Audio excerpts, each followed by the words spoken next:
Il fenomeno dello stalking, estremo disagio per la donna.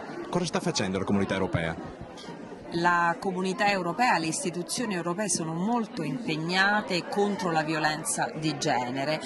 Ultimamente sono state approvate due direttive molto importanti, quella sull'ordine di protezione europeo che stabilisce una rete di protezione su tutti e 27 gli Stati membri proprio concepita per le vittime di reati di violenza di genere, e poi una direttiva ad hoc sulle vittime che tiene in particolare considerazione la condizione speciale delle vittime quando sono minori, diversamente abili e donne.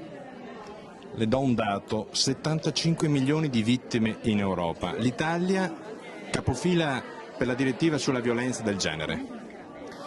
Sicuramente l'Italia è all'avanguardia, ha una grande sensibilità nel contrasto ai fenomeni di violenza di genere e anche di violenza sui minori. Noi abbiamo tra le legislazioni più all'avanguardia, penso per esempio al reato di stalking e a tutta la legislazione sullo stalking, che sono di fatto un esempio in Europa.